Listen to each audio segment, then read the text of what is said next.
अस्सलाम वालेकुम। केमिस्ट्री ये चैप्टर नंबर 1 है आपकी बुक का। तो इसमें सबसे पहले हम देखेंगे जी केमिस्ट्री है क्या, बाद में ब्रांचेस को डिस्कस करेंगे। सबसे पहली बात याद रखिएगा, केमिस्ट्री साइंस की ब्रांच है। ये साइंस की ब्रांच है। अब साइंस की चंद एक मैं ब्रांचेस लिख देता हूँ जो कि आप यहाँ पे पढ़ भी रहे हैं। वो कौन कौन सी हैं हमारे पास? पहले नंबर पे केमिस्ट्री, इसके अलावा केमिस्ट्री, फिर बायोलॉजी आ जाती है। बायोलॉजी भी साइंस की ब्रांच है। तो इसके अलावा हमारे पास नेक्स्ट फिजिक्स। ये सारी की सारी ऐसी ब्रांचेज हैं तो जो कि हमने यहाँ पे डिस्कस करनी है वो सिर्फ केमिस्ट्री को डिस्कस करेंगे कि केमिस्ट्री है क्या। केमिस्ट्री के अंदर 3 चीज़ें याद रखनी है। किसी भी चीज़ की स्ट्रक्चर को, कंपोजिशन को और रिएक्शन को, किसी भी चीज़ की 3 चीज़ों को डिस्कस किया जाता है केमिस्ट्री में। वो 3 चीज़ें हैं कौन कौन सी? उन 3 चीज़ों के नाम याद रखिएगा। पहले नंबर पे स्ट्रक्चर को, किस चीज़ को? स्ट्रक्चर को मालूम करेंगे। सेकंड नंबर पे कंपोजिशन, और लास्ट में हमारे पास चीज़ आ जाती है केमिकल रिएक्शन। इन 3 चीज़ों को केमिस्ट्री के अंदर डिस्कस किया जाता है। केमिकल रिएक्शन मतलब इन 3 चीज़ों का मतलब क्या है? मतलब को समझिएगा। मैं कहता हूँ वाटर का फॉर्मूला तो H2O होता है, लेकिन मैं अगर कहूँ जी इसकी स्ट्रक्चर कैसी है, वो केमिस्ट्री के अंदर आएगी। इसकी स्ट्रक्चर कुछ इस तरह की होती है, ऑक्सीजन का साइज थोड़ा सा बड़ा होता है और बाकी 2 हाइड्रोजन यहाँ पे लगे होंगे। ये हमारे पास वाटर की स्ट्रक्चर है। ओरिजिनली इस तरह पाया जाता है, वरना हम बनाने को H2O ही लिखते हैं, सही है। और आपने इस तरह कुछ बनाना सीखा भी होगा। ये इस तरह वाटर की स्ट्रक्चर होती है, H2O। हाइड्रोजन 2 होते हैं, ऑक्सीजन 1 होती है। अब इसके बाद आ जाता है जी कंपोजिशन। कंपोजिशन का मतलब ये होता है कि वो चीज़ बनी किन किन चीज़ों से। बस मैं वाटर की एग्जांपल देता हूँ। तो वाटर किन चीज़ों से मिलकर बना होता है? ऑक्सीजन से और हाइड्रोजन से। इन 2 चीज़ों के मिलने से वाटर बन रहा होता है। और नेक्स्ट जो चीज़ आ जाती है वो हमारे पास केमिस्ट्री के यूजेस कहाँ पे केमिस्ट्री इस्तेमाल हो रही है। वह केमिस्ट्री की ब्रांच है जो कि हर एक इंडस्ट्री के अंदर इस्तेमाल हो रही है। मसलन एग्जांपल दे देता हूँ आपको, फार्मास्यूटिकल इंडस्ट्रीज, मेडिसन जहाँ पे दवाइयाँ वगैरह बनती हैं वहाँ पे केमिस्ट्री इस्तेमाल हो रही है। पेंट इंडस्ट्री, वहाँ पे केमिस्ट्री इस्तेमाल हो रही है। लेदर इंडस्ट्री, सीमेंट इंडस्ट्री, ये आगे जाकर सारी की सारी आप इंडस्ट्रीज केमिस्ट्री के अंदर डिस्कस कर रहे होते हैं। तो ये इंडस्ट्रियल केमिस्ट्री एक ब्रांच है जहाँ के अंदर सारी की सारी जितनी भी इंडस्ट्रीज हैं। ग्लास इंडस्ट्री, ग्लास बनता किस तरह है? असल में आपको एक छोटी सी इन्फॉर्मेशन बता दूँ, जो ग्लास होता है ना, जो अमूमन घरों में विंडो वगैरह अपना के लिए यूज़ किया जाता है, वो असल में रेत से बनता है। रेत को इतना गर्म किया जाता है कि वो मेल्ट हो जाती है। मेल्ट होने के बाद उसको ग्लास के अंदर हम चेंज कर लेते हैं। ये सारी के सारी इंडस्ट्रीज़ केमिस्ट्री के अंदर हम डिस्कस कर रहे होते हैं। इसके अलावा और बहुत सारी चीज़ें हैं जो केमिस्ट्री के अंदर, मसलन ऑर्गेनिक कंपाउंड, इनऑर्गेनिक कंपाउंड, ये सारी की सारी चीज़ें है क्या, ये ब्रांचेस के अंदर डिस्कस करेंगे। नेक्स्ट हमारे पास केमिस्ट्री की आ जाती है ब्रांचेज, ब्रांचेज ऑफ केमिस्ट्रीज। अब ब्रांचेज का मतलब समझिए, ब्रांचेज ऑफ केमिस्ट्री, केमिस्ट्री की शाखें। उर्दू के अंदर कहते हैं शाखें, इंग्लिश के अंदर वर्ड यूज करते हैं ब्रांचेज का। अच्छा, शाखें क्या होती हैं? जिस तरह एक ट्री होता है ना, दरख्त, वो कुछ इस तरह होगा, नीचे से एक मेन तना होगा, आगे क्या हो जाता है, मजीद ब्रांचें बनती जाती हैं इस तरह, ये बाज़ दफ़ा 3 भी हुई इस तरह। इस चीज़ को हम ब्रांचेज का नाम दे रहे होते हैं, शाखों का। सेम इसी तरह ये तो हमारे पास केमिस्ट्री है। केमिस्ट्री के आगे कितनी शाखें हैं, इस चीज़ को हम नाम दे रहे हैं ब्रांचेज ऑफ केमिस्ट्री। काफ़ी सारी शाखें यहाँ पे डिस्कस की गई हैं। सबसे जो पहली ब्रांच है वो हमारे पास आ जाती है फिजिकल केमिस्ट्री। कौन सी है? सिर्फ इनका डिफ्रेंशिएट करते जाइएगा, सही। सबसे पहली ब्रांच हमारे पास है फिजिकल केमिस्ट्री। फिजिकल केमिस्ट्री, अगर फिजिकल केमिस्ट्री की बात करता हूं ना, तो एक बात याद रखिएगा फिजिकल केमिस्ट्री के बारे में। फिजिकल वर्ड जो है फिजिक से निकला है। फिजिक का मतलब होता है जो सामने नजर आता है, जिसामत। मैं कहता हूँ जी इंसान की फिजिक कैसी है जी? 2 हाथ हैं, 1 सर है, 2 आंखें हैं, 1 मुंह है। ये सारी की सारी इंसान की फिजिक बता रहा हूँ। किसी भी चीज़ की फिजिक को बताने के लिए हम कौन सी ब्रांच डिस्कस कर रहे होते हैं? वहाँ पे फिजिकल केमिस्ट्री। मैं कहता हूँ जी जो वाटर है, ये लिक्विड फॉर्म में है, सॉलिड फॉर्म में है, या फिर वेपर फॉर्म में, गैसेस फॉर्म में। ये लिक्विड फॉर्म में अमूमन पाया जाता है, सॉलिड फॉर्म में पाया जा सकता है। मसलन आपका जो बर्फबारी हो रही होती है वो सारी की सारी सॉलिड में हो रही होती है। सही, ये जो हम चीज़ों की फिजिक के रिलेटेड जो भी चीज़ स्टडी कर रहे होते हैं वो कहाँ पे आएगी, फिजिकल केमिस्ट्री। और फिजिकल का मतलब याद रखिए कहाँ से निकला है, फिजिक्स से निकला है। कहाँ से, फिजिक्स से निकला है। तो ये हमारे पास कौन सी ब्रांच जिसके अंदर हम किसी भी चीज़ की फिजिक को या फिजिकल स्टेट को डिस्कस कर रहे होते हैं, फिजिकल स्टेट को। मसलन फिजिकल स्टेट से क्या मुराद है कि वो चीज़ सॉलिड है, लिक्विड है या फिर गैस है, या फिर गैस है। इसके अलावा और भी बहुत सारी चीज़ें, मतलब उस चीज़ का रंग कैसा है, उस चीज़ की डेंसिटी कैसी है, ज़्यादा भारी है, कम भारी है, ये सारी की सारी चीज़ें हम डिस्कस करेंगे फिजिकल केमिस्ट्री में। अच्छा, फिजिकल केमिस्ट्री के बाद हमारे पास नेक्स्ट चीज़ आ जाती है, वो है ऑर्गेनिक केमिस्ट्री। क्या है, ऑर्गेनिक केमिस्ट्री। Organic chemistry. अच्छा, जो वर्ड ऑर्गेनिक है ना, ये लिविंग थिंग्स से रिलेटेड है। शुरू में तस्वुर किया जाता था जो ऑर्गेनिक कंपाउंड होते हैं ना, ये सिर्फ और सिर्फ लिविंग थिंग के अंदर पाए जाते हैं। और आज से कुछ अर्से पहले ये जो ऑर्गेनिक कंपाउंड के हम डेफिनेशन करते हैं कुछ इस तरह थे कि ऐसे कंपाउंड जो कि सिर्फ और सिर्फ जिंदा जानदारों के अंदर पाए जाते हो। ऐसे कंपाउंड जो सिर्फ और सिर्फ जिंदा जानदारों के अंदर पाए जाते हैं, उसको हम नाम देते हैं ऑर्गेनिक कंपाउंड का। और ऑर्गेनिक कंपाउंड की स्टडी ऑर्गेनिक केमिस्ट्री कहलाती है। अच्छा, बाद में कुछ अरसे के बाद ये गलत हो गया कि जो ऑर्गेनिक कंपाउंड है ये ज़रूरी नहीं है कि सिर्फ और सिर्फ जिंदा जानदारों में पाए जाए। तो इसके लिए ना एक वाइटल फोर्स थ्योरी थी शुरू में, जो कि इस चीज़ को बयान करती थी। थ्योरी आपने पढ़ा हुआ है जी किस तरह बनती है। तो अगर कोई चीज़ झुटलाई ना जा सके ना, वो थ्योरी बन जाती है। अगर थ्योरी कुछ अरसे के लिए, 2 सालों के लिए, 10 सालों के लिए ना झुटलाई जा सके, तो सारे उस पर मुत्तफिक हों, तो वो कौन सी चीज़ बन जाती है, लॉ बन जाता है। भाई ये बात आपने याद रखनी है। थ्योरी में और लॉ में क्या फ़र्क है। लॉ को कभी भी, अभी तक जितने भी लॉ बने ना, किसी लॉ को झुटलाया नहीं गया। मसलन आपको मैं चंद एक एग्जांपल दे देता हूँ लॉज की। आपने बॉयज़ लॉ का नाम सुना होगा, चार्ल्स लॉ, सही, एवोगैड्रोस लॉ भी है, सही, इसलिए मेंडलीव्स लॉ, पीरियोडिक लॉ, ये वाले हमारे पास चंद एक लॉ हैं जो अभी तक झुटलाए नहीं गए, गलत प्रूव नहीं हुए, सही है। लेकिन थ्योरी के चांसेस होते हैं कि वो गलत प्रूव हो जाए। अब इसका रिलेटेड क्या था जी, ये एक थ्योरी थी कि जो ऑर्गेनिक कंपाउंड है इनको बनाने के लिए सिर्फ और सिर्फ लिविंग थिंग ज़रूरी है। कुछ ना कुछ ऐसी फोर्स, वाइटल का मतलब होता है पूरा असरार, ऐसी चीज़ जो समझ ना आ सके, कहते ऐसी फोर्स की ज़रूरत होती है जो समझ में नहीं है लेकिन वो ज़रूरी है। मसलन वो फोर्स कौन सी थी, वो इंसान की रूह है, इंसान की रूह है। और इंसान की रूह को प्रूव करने के लिए मैं कुछ अर्सा पहले पढ़ रहा था कि इंसान के अंदर रूह एग्जिस्ट करती है। तो एक बंदे को जो मरने से पहले उसका वज़न नोट किया गया और मरने के बाद वज़न नोट किया गया, तो 21 ग्राम का फ़र्क निकला, 21 ग्राम का। तो ये मैंने पढ़ा है, अब मैं नहीं जानता ये सही है या गलत है, तो ये थोड़ी सी इन्फॉर्मेशन है रूह के बारे में। कुछ ना कुछ वज़न होता है रूह का भी। अब वो जो रूह है ना, वो असल में वो फोर्स है जो ऑर्गेनिक कंपाउंड को बनाने के लिए ज़रूरी होती है। बाद में जाके ये वाइटल फोर्स थ्योरी रिजेक्ट होगी। रिजेक्ट हुई किस तरह, एक साइंसदान आया वोलर, वोलर ने ऑर्गेनिक कंपाउंड, इनऑर्गेनिक कंपाउंड लिया, क्या लिया, ह्यूमन यूरिन लिया, इंसानी पेशाब लिया, उसको लेकर गर्म कर दिया, उससे यूरिया बना दिया। ह्यूमन यूरिन को गर्म किया, गर्म करने से यूरिया बना दिया। अब उसने कहा जी आप कहते हैं लैब के अंदर इसको तैयार ही नहीं कर सकते ऑर्गेनिक कंपाउंड को, ये ले मैंने तैयार कर दिया, कोई लिविंग थिंग नहीं है इसके अंदर, इनऑर्गेनिक कंपाउंड लिया है, ऑर्गेनिक मैंने बना दिया है। उसके बाद वाइटल फोर्स थ्योरी रिजेक्ट कर दी गई, ख़त्म कर दी गई। उसके बाद अभी तक कोई तकरीबन 10-11 लाख के करीब ऑर्गेनिक कंपाउंड बनाए जा चुके हैं। चंद एक ऑर्गेनिक कंपाउंड की एग्जांपल सुन लें। ये जो आपने कपड़े पहने हुए हैं, आपके जिस्म का गोश्त जिसको प्रोटीन कहते हैं, सिर्फ फैट, सही, मोटापा जिसको कह रहे होते हैं, जो ऑयल वगैरह, ये सारे के सारे ऑर्गेनिक कंपाउंड है।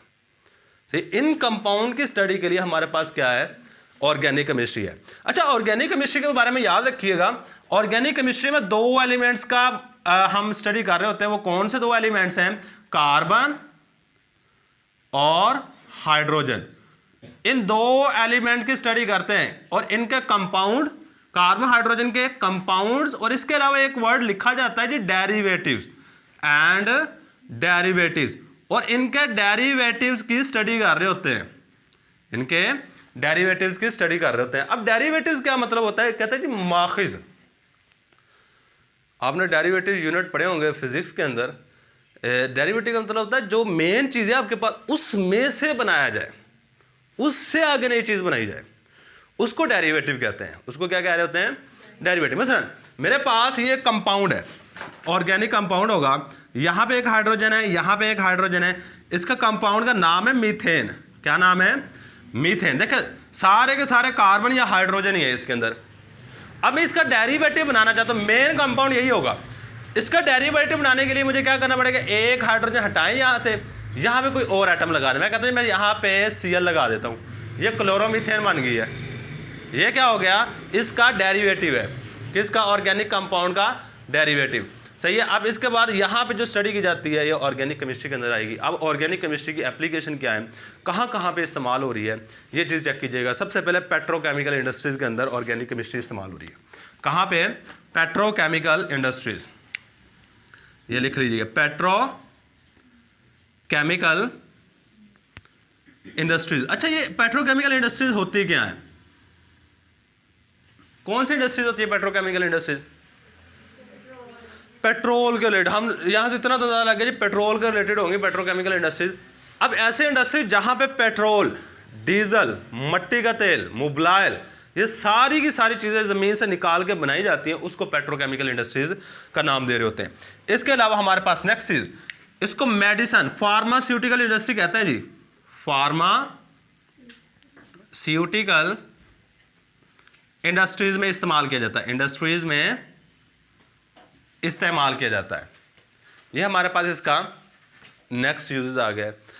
अब इसके बाद नेक्स्ट हमारे पास जो ब्रांच है वो है इनऑर्गेनिक केमिस्ट्री। क्या है, इनऑर्गेनिक केमिस्ट्री। Inorganic chemistry. अब इनऑर्गेनिक केमिस्ट्री की बात करूं ना, यहां पे मैंने कहा था जी टोटल हमारे पास एलिमेंट्स हैं तकरीबन पीरियोडिक टेबल में 118।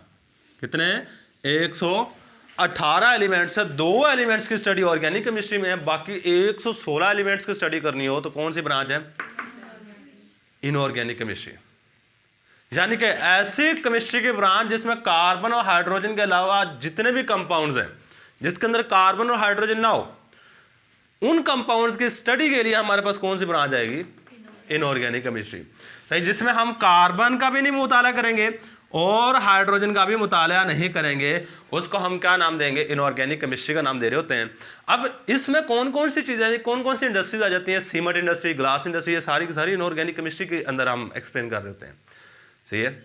अब इसके बाद हमारे पास नेक्स्ट चीज़ आ जाती है इंडस्ट्रियल केमिस्ट्री। नेक्स्ट है हमारे पास इंडस्ट्रियल, नाम से ही रिप्रेजेंट हो रहा है, इंडस्ट्रियल केमिस्ट्री।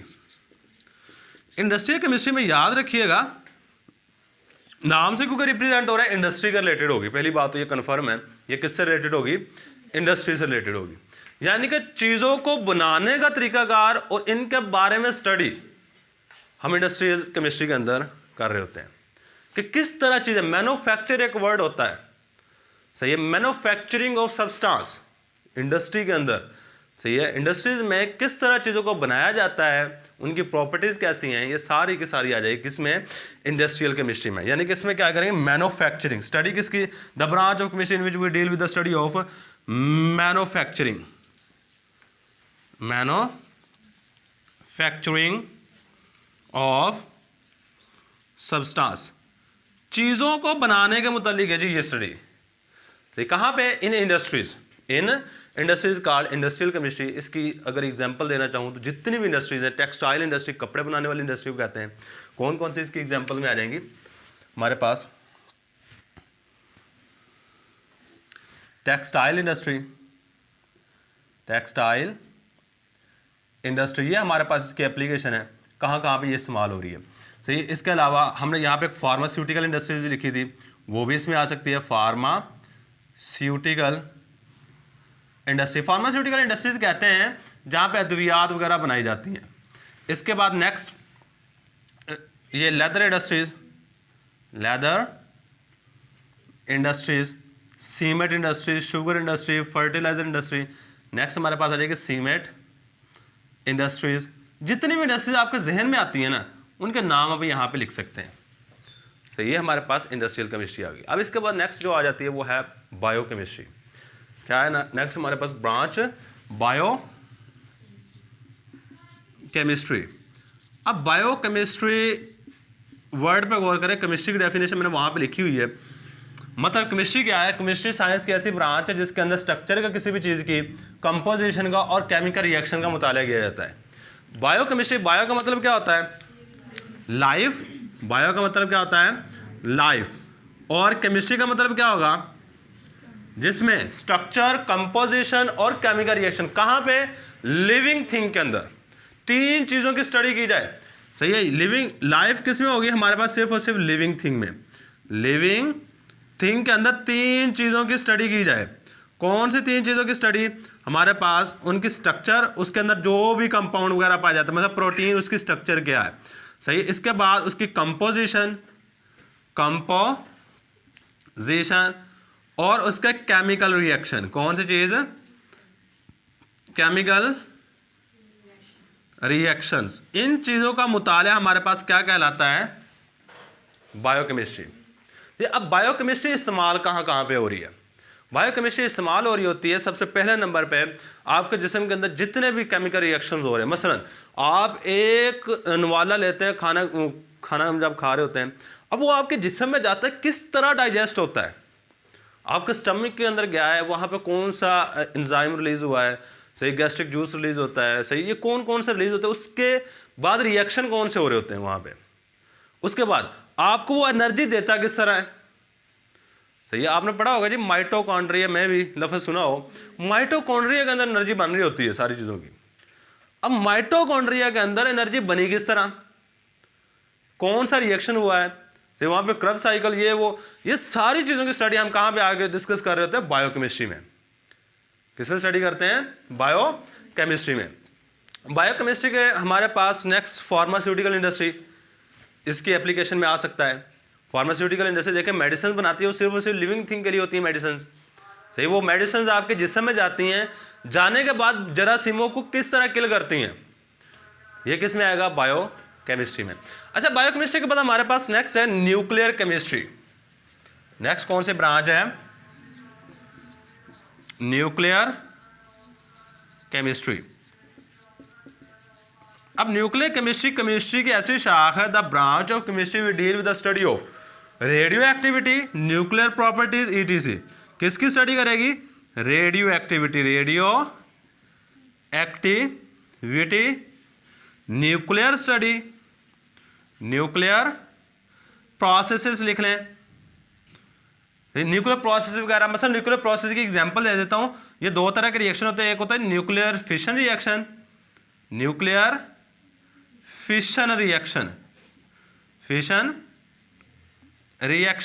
और एक होता है जी न्यूक्लियर फ्यूजन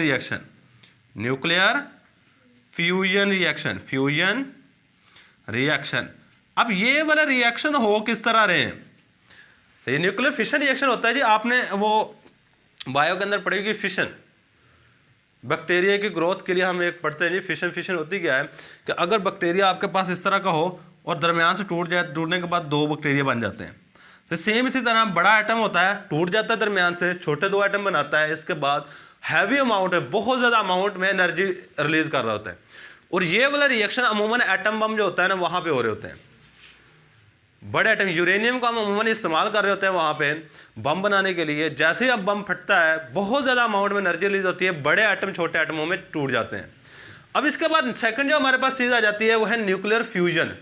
फ्यूजन कहते हैं फ्यूज होने को, दो चीज़ों के आपस में मिलने को। यानी कि यहाँ पे ये बिल्कुल इसका रिवर्स है। इसमें बड़ा एटम टूटा है छोटे में, यहाँ पे क्या होता है, छोटे एटम्स आपस में मिलते हैं और कौन सी चीज़ बना देते हैं? बड़ा एटम। और ये वाला रिएक्शन हो रहा था सूरज में, स्टार्स में, जितने भी स्टार्स हैं सारे के सारे स्टार्स में ये वाला रिएक्शन हो रहा है न्यूक्लियर फ्यूजन का। और न्यूक्लियर फ्यूजन रिएक्शन में भी इंतहा की एनर्जी निकलती है। सही, ये वाली चीज़ याद रखिएगा। अब न्यूक्लियर केमिस्ट्री की एप्लीकेशन क्या है? कहते हैं जी इसको हम सबसे पहले मेडिकल ट्रीटमेंट में भी इस्तेमाल कर सकते हैं। अच्छा, रेडियो एक्टिविटी एक वर्ड लिखा हुआ, रेडियो एक्टिविटी को समझिएगा। कहता है कुछ चीज़ों के अंदर सलाहियत होती है कि वो खुद ही रेडिएशन खारिज करती रहती हैं। बस मैं आपको एग्जांपल देता हूँ, कभी वॉचेस देखी हो ना, वो जिनकी सुइयाँ बलती रहती हैं रात को, सही है, वो जो सुइयाँ जल रही है उसको रेडियो एक्टिविटी कह सकते हैं। देखो उसके अंदर आपने कोई सेल नहीं दिया हुआ कि वो सुइयों को सेल दिया हुआ है तो वहाँ से करंट आ रहा है जिसकी वजह से सुइयाँ जल रही हैं, ऐसा हरगिज़ नहीं है। वो खुद ही जलती रहती है। बाज़ दफ़ा इस तरह की तस्वीरें भी होती हैं, रात को लाइट चली जाए ना, वो चमक रही होती हैं वैसे ही। वो क्या है, वो भी सेम काम प्रोसीजर, रेडियो एक्टिविटी उस प्रोसीजर को कहते हैं कि खुद शुआएँ खारिज करने का अमल। सही है। अब रेडियो एक्टिविटी को हम कहाँ कहाँ पे इस्तेमाल कर सकते हैं?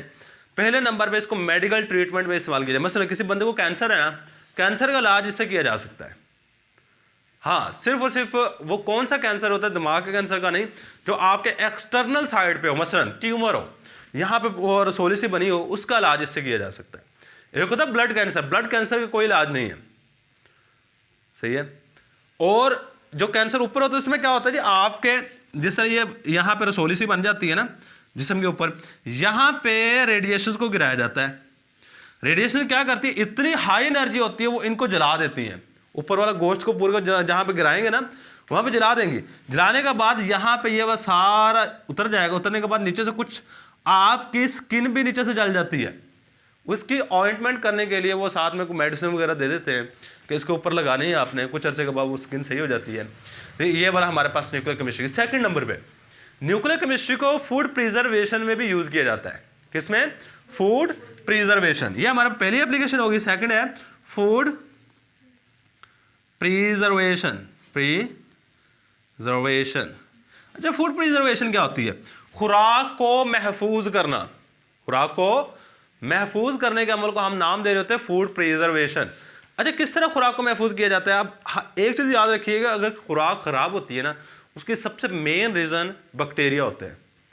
अगर बैक्टीरिया ना हो ना तो खुराक कभी भी ख़राब नहीं होगी। अच्छा, एक आपने पढ़ा होगा जी, ऑप्टिमम टेम्परेचर का पढ़ा होगा, थोड़ा बहुत कॉन्सेप्ट होगा। ऑप्टिमम टेम्परेचर होता है वो टेम्परेचर जहाँ पे कोई भी एंजाइम बिल्कुल एग्जैक्ट काम करता है। सेम ये इंसानों के लिए भी कुछ ना कुछ है। इंसानों के लिए 37 डिग्री सेंटीग्रेड है। इस तरह बैक्टीरिया के लिए, सही, वायरस के लिए, हर एक जानदार के लिए एक ऑप्टिमम टेम्परेचर होता है। अगर उसे ऑप्टिमम टेम्परेचर से कम या ज़्यादा करेंगे ना तो वो चीज़ इतनी इफेक्टिवली काम नहीं कर पाती, सही है। और इसी तरह कहते हैं जी, इंसान जो बच्चा होता है ना उसकी सबसे ज़्यादा ग्रोथ ये मौसम बहार के अंदर हो रही होती है। क्यों? क्योंकि एक्सटर्नल इन्वायरमेंट का टेम्परेचर भी तकरीबन 37 डिग्री सेंटीग्रेड हो जाता है, सही है। कितना हो जाता है? 37 डिग्री सेंटीग्रेड। अब जैसे आप उस चीज़ को ठंडा करते हैं, किसी भी चीज़ को आप कहते हैं जी फ्रिज के अंदर रखें, वो ख़राब नहीं होती। असल में फ्रिज में रख के आप उसका ऑप्टिमम टेम्परेचर से कम लेके जा रहे हैं। हाँ, अगर उसको आप ज़्यादा गर्म कर देंगे फिर भी नहीं ख़राब होती। यानी कि आपने जो ऑप्टिमम टेम्परेचर रखा हुआ है उससे ज़्यादा कर दो या कम कर दो तो वो चीज़ ख़राब नहीं होगी। अब सेम काम यहाँ पे कुछ इसके लिए भी यूज़ किया जाता है। अब वहाँ हम क्या करते हैं जी, ये रेडिएशंस को खुराक के ऊपर गिराते हैं। गिराने के बाद जितने भी जरासीम होते हैं सारे के सारे मर जाते हैं और आपकी खुराक प्रिजर्व हो जाती है, महफूज हो जाती है कुछ अरसे के लिए। तो ये हमारे पास आ गया। अब इसके बाद न्यूक्लियर केमिस्ट्री के बाद हमारे पास नेक्स्ट ब्रांच है एनालिटिकल केमिस्ट्री। नेक्स्ट है एनालिटिकल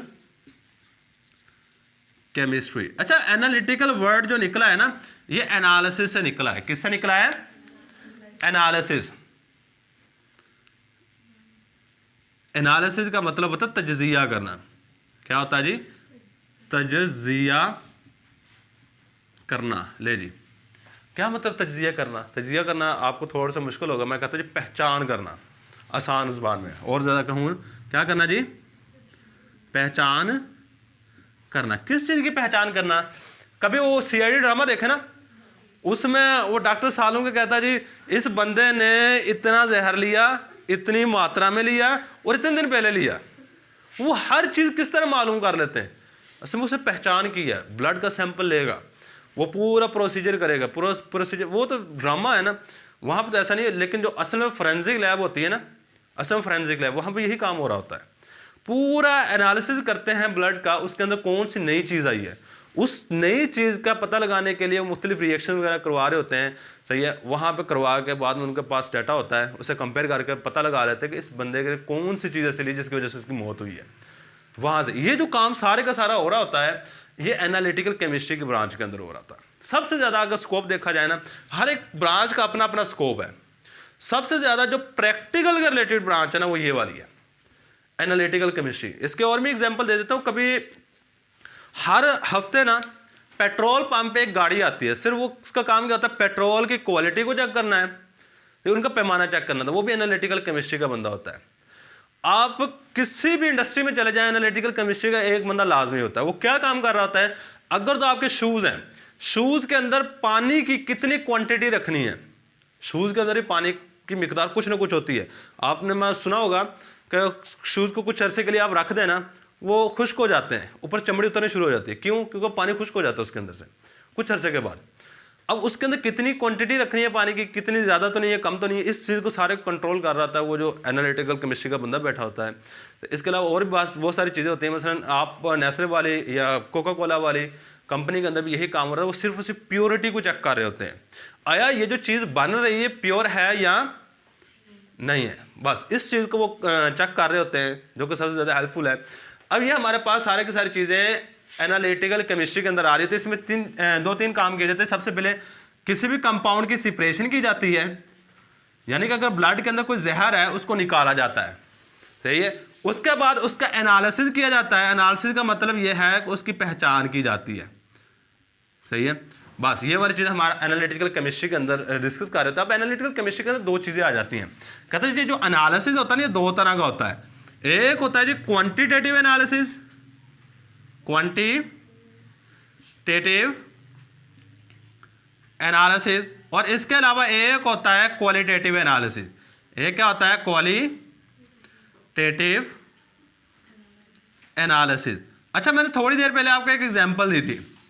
क्वालिटेटिव, क्वांटिटेटिव और क्वालिटेटिव। सबसे पहले हम क्या करते हैं जी, क्वालिटेटिव एनालिसिस करते हैं। क्या कर रहे होते हैं, क्वालिटेटिव एनालिसिस। मसलन किसी बंदे की मौत हुई है, वो सबसे पहले ये पता लगाएंगे इसने कौन सी ऐसी चीज खाई है, कौन सी वर्ड है ना, इसका जो सारा का सारा प्रोसीजर होगा वो क्या होगा, क्वालिटेटिव एनालिसिस। जब वो चीज पता चल जाती है इस बंदे ने ये वाली चीज खाई है, इसके बाद नेक्स्ट प्रोसीजर ये होता है कि इस बंदे ने कितनी मिकदार में, क्या कितनी मिकदार में ये चीज खाई है, उस चीज को मालूम करने के लिए हमारे पास नेक्स्ट आ जाता है जी क्वांटिटेटिव एनालिसिस। ये दो एनालिसिस हैं। क्वालिटेटिव एलिमेंट की पहचान के लिए, कंपाउंड की पहचान के लिए, आइडेंटिफिकेशन ऑफ, मैं सिंपल कहूंगा आइडेंटिफिकेशन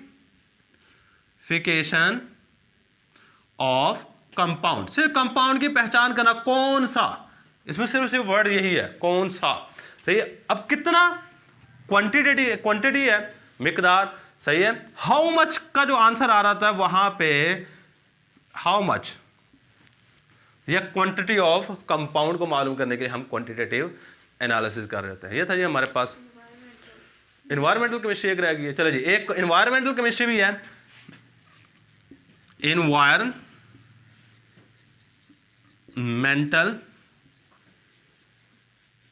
केमिस्ट्री। अब इन्वायरमेंटल केमिस्ट्री के बारे में याद रखिएगा, केमिस्ट्री की ऐसी ब्रांच है जो कि इन्वायरमेंट के रिलेटेड हो। इन्वायरमेंट कहते हैं किसको है, माहौल को, किसको कह रहे होते हैं, माहौल। अब इंसान, इन्वायरमेंटल केमिस्ट्री में सिंपल से एक एग्जांपल देता हूं।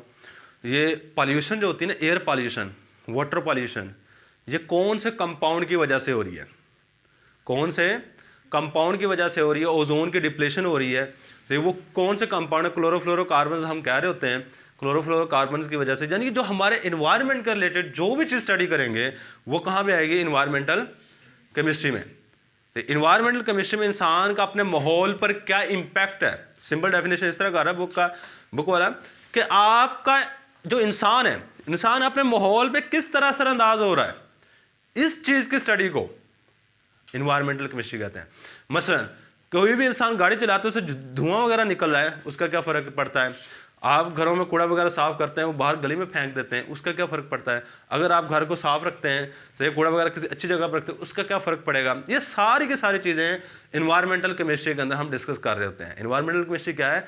Branch of chemistry in which we deal with the study of human impact on its environment. इसमें क्या करते हैं जी, ह्यूमन इम्पैक्ट कर रहे होते हैं, human impact on its environment. तो ये हमारे पास इस चीज़ की स्टडी को इन्वायरमेंटल केमिस्ट्री कह रहे होते हैं। इसके अंदर मुख्तलिफ आगे ब्रांचेज आ जाती हैं, मसलन बायोलॉजी, इकोलॉजी, ये सारी की सारी इसके अंदर हैं। तो ये चीज़ें मेन याद रखिएगा। इसके मतलब क्वेश्चन किस तरह आता है, पास्ट पेपर में कुछ इस तरह से क्वेश्चन आ चुके हैं कि वो कहेगा explain any 5 branches of chemistry. 5 branches explain कर दो, 5 नंबर का होगा। अगर 4 नंबर का हुआ तो 4 कहेगा। Explain any 4 branches of chemistry. एक एक ब्रांच की डेफिनेशन लाजमी कीजिएगा। तो ये कम से कम डेफिनेशन के अलावा 2 ब्रांचेज ऐसी हैं जिनके आपने एप्लीकेशन भी करनी है। एक तो हमारे पास बायोकेमिस्ट्री है, इसकी एप्लीकेशन लाजमी कीजिएगा, और इसके अलावा हमारे पास ये न्यूक्लियर केमिस्ट्री। तो ये न्यूक्लियर केमिस्ट्री है, इसकी एप्लीकेशन लाजमी करनी है, ये कहाँ कहाँ पे इस्तेमाल हो रही है। बायोकेमिस्ट्री की तो पास पेपर में काफ़ी दफ़ा पूछी जा चुकी हैं, ये कहाँ कहाँ पे इस्तेमाल हो रही है, और ये एमसीक्यू के लिए भी आ सकती हैं। मसलन एक केमिस्ट्री की डेफिनेशन दे देगा ब्रांच की, वो कहे ये कौन सी ब्रांच है, वो आपने पहचान करनी होती है कौन सी ब्रांच होगी। ये जी ये हमारे पास आज का लेक्चर है। अल्लाह हाफिज़।